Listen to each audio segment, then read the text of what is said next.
সুপ্রিয় শিক্ষার্থীবৃন্দ, আসসালামু আলাইকুম ওয়া রাহমাতুল্লাহি ওয়া বারাকাতুহু। শিমুল মেমোরিয়াল নর্সাদ স্কুল এন্ড কলেজে প্রথম শ্রেণীর ইসলাম ও নৈতিক শিক্ষা ক্লাসে ছোট্ট সোনামণিদের সবাইকে স্বাগত। প্রিয় শিক্ষার্থীরা, আশা করছি আল্লাহর অশেষ মেহেরবানিতে স্বাস্থ্যবিধি মেনে পরিবারের সবাইকে নিয়ে ভালো আছো, সুস্থ আছো, নিরাপদে আছো। আলহামদুলিল্লাহ, আমিও আল্লাহর মেহেরবানিতে ভালো আছি। ছোট্ট সোনামণিরা, আজকের ক্লাসে উপস্থাপনায় আছি আমি মোহাম্মদ মিজানুর রহমান, সহকারী শিক্ষক, ইসলাম ও নৈতিক শিক্ষা, শিমুল মেমোরিয়াল নর্সাদ স্কুল এন্ড কলেজ, রাজশাহী। ছোট্ট সোনামণিরা, করোনাকালীন এই সংকট মুহূর্তে অবশ্যই তোমরা বাসায় অবস্থান করবে আর আধা ঘন্টা পর পর অন্তত 20 সেকেন্ড ধরে সুন্দর করে হাত ধোবে। প্রয়োজন ছাড়া অবশ্যই ঘরের বাইরে যাবে না। আর বাসায় বসে বিনোদনের পাশাপাশি পড়াশোনা করবে। প্রিয় শিক্ষার্থীরা, আবারও তোমাদের সামনে নতুন রিভিশন ক্লাস নিয়ে উপস্থিত হয়েছে। ছোট্ট সোনামণিরা, চলো আমরা শুরুতেই বোর্ডে চলে যাই। ছোট্ট সোনামণিরা, তাহলে আজকে আমরা ক্লাস শুরু করছি 1 নম্বর দিয়ে। 1 নম্বর আইটেমে লেখা আছে, দেখো প্রথম আরবি হরফটি লেখা আছে আইন, তারপরে হাইফেন দিয়ে কাফ লেখা আছে। তার মানে আইন থেকে কাফ পর্যন্ত আরবি হরফগুলো লিখি। ইতিপূর্বেও আমরা হরফগুলো লিখেছি, আবারও আজকে আমরা রিভিশন করব, দেখি আমাদের লেখা আগের থেকে সুন্দর হয় কিনা। ঠিক আছে ছোট সোনামণিরা, তাহলে তোমরাও শীট নিয়ে আমার সঙ্গে সঙ্গে আমার লেখা দেখে দেখে তোমরা লিখতে শুরু করো। আর তাহলে লেখা শুরুতে আমরা একবার পড়ে নিই। ঠিক আছে, তাহলে আইন থেকে কাফ পর্যন্ত পড়ব। সবাই বলো আমার সঙ্গে, আইন, গইন, ফা, কফ, কাফ। ঠিক আছে, এখন তাহলে আমরা লিখতে শুরু করি। প্রথমে আমরা যে আরবি হরফটি লিখব সেটা হলো আইন। দেখো, শুরুতে আমরা একটি মাথা বানিয়ে নিই এভাবে। এরপর এখান থেকে নিয়ে এসে নিচ থেকে ঘুরিয়ে দিলে কি হয়ে গেল? আইন। আইনের উপর কোনো নোক্তা নেই। এ পর্যায়ে আমরা লিখবো গইন। ঠিক আইনের মতো করেই লিখবো। এই যে মাথা বানিয়ে নিলাম, এরপর নিচ থেকে নিয়ে এসে ঘুরিয়ে দিলাম। কিন্তু আইন আর গইনের পার্থক্য হলো, গইনের উপর একটি নোক্তা হবে, নোক্তার মাঝখানে ফাঁকা থাকা যাবে না। তাহলে আইন, গইন। এরপর আমরা লিখব ফা। ফা লিখতে গিয়ে শুরুতে আমরা একটা শূন্য বা গোল চিহ্ন দিব। এরপর দেখো এভাবে টেনে নিয়ে এসে ঘুরিয়ে দিব। ফার উপর কয় নোক্তা হবে? 1 নোক্তা, ফা। এ পর্যায়ে আমরা লিখব কফ। কফটা হবে একদম 3-এর মতো। দেখো, হ্যাঁ। এরপর কফের উপর কয় নোক্তা হবে? 2 নোক্তা, ফা, কফ। সর্বশেষ কি লিখবো আমরা? কাফ লিখবো। কাফ লেখার সময় এভাবে একটা আলিফ লিখে টেনে ঘুরিয়ে দিয়ে মাঝখানে একটা ছোট্ট এসের মতো করে লিখে দিলে কি কাফ হয়ে যাবে। তাহলে ছোট্ট সোনামণিরা, আমরা আরেকবার একটু পড়ি। আইন, গইন, ফা, কফ, কাফ। আশা করছি তোমাদের সুন্দরভাবে কি 1 নম্বর আইটেম লেখা কমপ্লিট হয়ে গেছে। এ পর্যায়ে আমরা লিখবো 2 নম্বর। 2 নম্বর কি লেখা আছে? নিচের আরবি হরফের পাশে বাংলা উচ্চারণ লিখি। তাহলে হরফগুলো আমরা জেনে নিই। কি লেখা আছে? হা, ওয়াও, হামজা। এখন আমরা বাংলা উচ্চারণ লিখব। তোমরা সবাই পারবা আশা করছি, তারপরও আমি লিখছি, আমার সঙ্গে সঙ্গে লিখো। তাহলে প্রথমে লিখবো হা। হার বাংলা উচ্চারণ কি ছোট্ট সোনামণিরা? হয়াকারে হা। আচ্ছা, এরপরে কি লিখবো আমরা? ওয়াও। ওয়াও এর বানান কি হবে? ও অন্তস্থ অ আকার ও। তাহলে কি হলো? ওয়াও। এর পর্যায়ে লিখবো আমরা হামজা। আমার সঙ্গে বলো এবং লিখো। হ্যাকার মহাম অন্তস্থ জ আকার হ। হামজা। হামজা মানেটা কি তাহলে? হ্যাকার মহাম অন্তস্থ জ আকার হজা হামজা। আরেকবার পড়ি আমরা। হার বাংলা উচ্চারণ কি হবে? হয়াকারে হা। ওয়াইয়ের বাংলা উচ্চারণ কি হবে? ও অন্তস্থ অ আকার ও। ওয়াও। হামজা। হয়াকার মহাম অন্তস্থ জ আকার হ যা হামজা। ছোট সোনামণিরা, তোমাদেরও 2 নম্বর কমপ্লিট হয়ে গেছে, তাই না?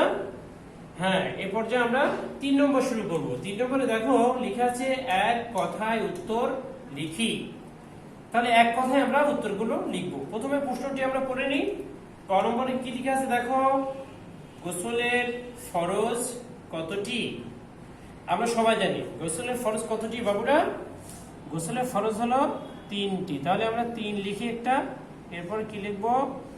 টয় রস্বইকারে টি, 3টি। খ নম্বরে লেখা আছে, খেয়াল করো। পবিত্রতা অর্জনের উপায় কয়টি? ঠিক একই রকম উত্তর। পবিত্রতা অর্জনের উপায়ও 3টি। 3 লিখে টয় রস্বইকারে টি, 3টি। গ নম্বর লেখা আছে, খেয়াল করো। ফেরেশতাদের খাদ্য কি? অর্থাৎ ফেরেশতাদের খাবার হিসেবে তারা কি করে থাকে? সেটা হলো আল্লাহর জিকির। আমরা সবাই লিখি সরিয়া লয় নয় যুক্ত আকার হ র। আল্লাহর জিকির। অন্তস্থ জ রস্বই কয় রস্বই র জিকির। তাহলে ফেরেশতাদের খাদ্য কি? আল্লাহর জিকির। আল্লাহর জিকির কি? আমরা যে অনেক সময় বলি না, কিছু কিছু আরবি শব্দ বলি, সুবহানাল্লাহ, আলহামদুলিল্লাহ, ওয়ালা ইলাহা ইল্লাল্লাহু, আল্লাহু আকবার। এগুলো হলো কি? আল্লাহর জিকির। ছোট সোনামণিরা, তাহলে আমরা 3 নম্বর আইটেমও শেষ করলাম। এরপর যে আমরা চলে যাচ্ছি 4 নম্বর আইটেমে। 4 নম্বর আইটেমে কি লেখা আছে খেয়াল করো। সঠিক উত্তরের উপর টিক চিহ্ন দিই। তাহলে আমরা প্রশ্ন করব এবং টিক চিহ্ন দেব। ক নম্বরে কি আছে দেখো। পবিত্রতা ইমানের অঙ্গ। বাণীটি কার? অর্থাৎ এই কথাটি কে বলেছেন? আমরা অপশনগুলো দেখি। আল্লাহ বলেছেন, নবী সাল্লাল্লাহু আলাইহি ওয়াসাল্লাম বলেছেন, নাকি সাধারণ মানুষ বলেছেন? তাহলে পবিত্রতা ইমানের অঙ্গ, এই বাণীটি কে বলেছেন বলো তো? মহানবী সাল্লাল্লাহু আলাইহি ওয়াসাল্লাম বলেছেন। তাহলে আমরা মহানবী সাল্লাল্লাহু আলাইহি ওয়াসাল্লামের উপরে টিক চিহ্ন দিই।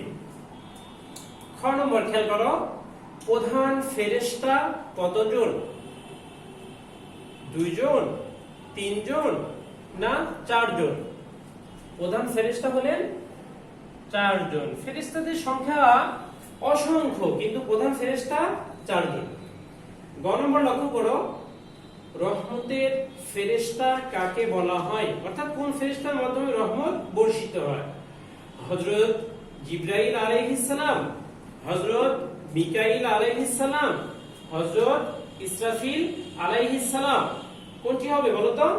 হ্যাঁ, অবশ্যই হযরতে জিবরাইল আলাইহিস সালাম হলেন রহমতের ফেরেশতা। ছোট সোনামণিরা, আমরা আরেকবার টিক চিহ্নগুলো জেনে নিই। পবিত্রতা ইমানের অঙ্গ, বাণীটি কার? মহানবী সাল্লাল্লাহু আলাইহি সাল্লামের। প্রধান ফেরেশতা কতজন? 4 জন। রহমতের ফেরেশতা কাকে বলা হয়? হযরত জিবরাইল আলাইহিস সালাম। ছোট সোনামণিরা, এই পর্যায়ে আমরা চলে যাব প্রজেক্টরে ক্লাস করতে। ছোট সোনামণিরা, তাহলে এই পর্যায়ে আমরা 5 নম্বর আইটেম শুরু করছি। 5 নম্বর আইটেমে কি লেখা আছে লক্ষ্য করো। নিচের প্রশ্নের উত্তরগুলো মুখে মুখে পড়ি। তাহলে আমরা মুখে মুখে পড়ে কি মুখস্থ করে ফেলবো। কোন নম্বর প্রশ্ন রাখা আছে তোমাদের জন্য, দেখো পবিত্রতা সম্পর্কে মহানবী সাল্লাল্লাহু আলাইহি ওয়াসাল্লাম কি বলেছে। আমরা বোর্ডেও কি প্রশ্নটি জেনে এসেছি, আবার বলছি। পবিত্রতা সম্পর্কে মহানবী সাল্লাল্লাহু আলাইহি ওয়াসাল্লাম বলেছেন, পবিত্রতা ঈমানের অঙ্গ। ছোট সোনামণিরা, তাহলে পবিত্রতা সম্পর্কে মহানবী সাল্লাল্লাহু আলাইহি ওয়াসাল্লামের বাণীটি কি? পবিত্রতা ঈমানের অঙ্গ। খ নম্বর, পবিত্রতা অর্জনের উপায় কয়টি ও কি কি? পবিত্রতা অর্জনের উপায় হলো 3টি। 1 নম্বর ওযু, 2 নম্বর গোসল, 3 নম্বর তায়াম্মুম। তোমরা ওযু এবং গোসল সবাই জানো যে কিভাবে করতে হয়। তায়াম্মুমটা হলো যদি পানি না পাওয়া যায় তখন পবিত্রতা অর্জনের জন্য মাটি বা মাটি জাতীয় যে পদার্থগুলো আছে সেই পদার্থ দিয়েও কি করা যায়? পবিত্রতা অর্জন করা যায়। এজন্য পবিত্রতা অর্জনের আরেকটি উপায় হলো কি? তায়াম্মুম। গ নম্বর, প্রধান প্রধান ফেরেশতাদের নাম লিখুন। অর্থাৎ তোমাদেরকে প্রশ্ন করা হতে পারে যে প্রধান প্রধান ফেরেশতাদের নাম লিখুন, তখন তোমরা কি লিখবা? প্রধান প্রধান ফেরেশতাদের মধ্যে অন্যতম হলেন হযরত জিবরাইল আলাইহিস সালাম, হযরত মিকাইল আলাইহিস সালাম, হযরত ইসরাফিল আলাইহিস সালাম, হযরত আজরাইল আলাইহিস সালাম। ছোট সোনামণিরা, আশা করছি তোমাদেরও কি মুখস্থ হয়ে গেছে 4 জন বিশেষ ফেরেশতার নাম। তারা কারা? হযরত জিবরাইল আলাইহিস সালাম, হযরত মিকাইল আলাইহিস সালাম, হযরত ইসরাফিল আলাইহিস সালাম আর হযরত আজরাইল আলাইহিস সালাম। ছোট সোনামণিরা, আরেকবার জেনে নিই পবিত্রতা সম্পর্কে মুহাম্মদ সাল্লাল্লাহু আলাইহি ওয়াসাল্লাম কি বলেছেন? পবিত্রতা ঈমানের অঙ্গ। পবিত্রতা অর্জনের উপায় কয়টি ও কি কি? 3টি। ওযু, গোসল, তায়াম্মুম। প্রধান প্রধান ফেরেশতার নাম কি কি জানলাম আমরা? হযরতে জিবরাইল আলাইহিস সালাম, হযরত মিকাইল আলাইহিস সালাম, হযরত ইসরাফিল আলাইহিস সালাম আর হযরত আজরাইল আলাইহিস সালাম।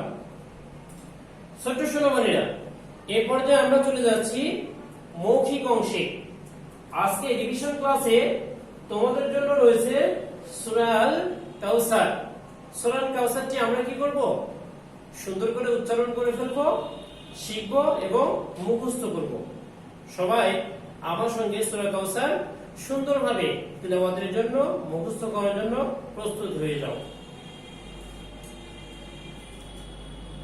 أعوذ بالله من الشيطان الرجيم.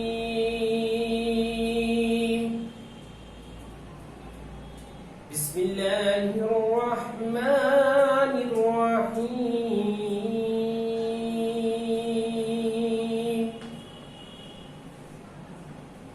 إنا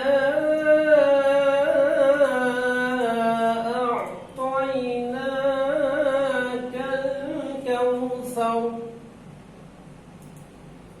فصل لربك وانحر إن شانئك هو الأبتر. আমি আরেকবার ভেঙে ভেঙে বলি তোমাদের, সবাই সুন্দর করে পড়বা। দেখো, এই যে নুনের উপরে লম্বা একটি বাঁকা মতো করে দাগ দেওয়া আছে, এই চিহ্ন থাকলে লম্বা করে টেনে দীর্ঘ করে পড়তে হয়। এজন্য আমরা নুনের সাথে যখন আমরা উচ্চারণ করব তখন লম্বা করে দীর্ঘ করে পড়ব। যেমন ইন্না আ'তাইনাকাল কাউসার। তাহলে নুনটাকে আমরা কি করলাম? অনেক দীর্ঘ করে পড়লাম। ঠিক আছে, 3 আলিফ পরিমাণ দীর্ঘ করে পড়তে হবে। إنا أعطيناك الكوثر فصل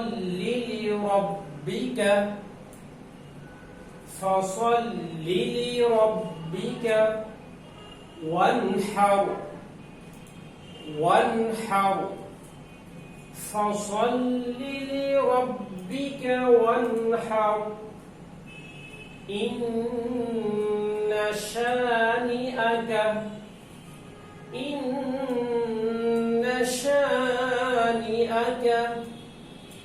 هو الأبتر إن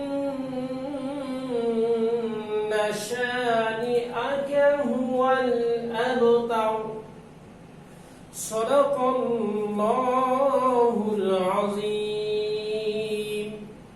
ছোট সোনামণিরা আশা করছি তোমরাও খুব সুন্দরভাবে সূরা কাউসারটি উচ্চারণ করতে শিখে গেছো এবং তোমাদের কি মুখস্থ হয়ে গেছে। ছোট সোনামণিরা, তাহলে আজকের রিভিশন ক্লাসের উপর আগামী দিন তোমাদের রিভিশন ফিডব্যাক নেওয়া হবে। অবশ্যই তোমরা বাসায় সুন্দর করে চর্চা করবে, প্র্যাকটিস করবে, অনুশীলন করবে, আর সামনের দিনকে ফিডব্যাকের শীটটি কমপ্লিট করবে। ছোট সোনামণিরা, আর ক্লাস দীর্ঘায়িত করছি না, আজকের মতো এখানে শেষ করছি। আবারও আগামী দিন নতুন ক্লাস নিয়ে তোমাদের সামনে উপস্থিত হব। সে পর্যন্ত সবাই ভালো থাকো, সুস্থ থাকো, নিরাপদে থাকো। ওয়াখির দাওয়ানা আলহামদুলিল্লাহি রাব্বিল আলামিন। আসসালামু আলাইকুম ওয়া রাহমাতুল্লাহি ওয়া বারাকাতুহু।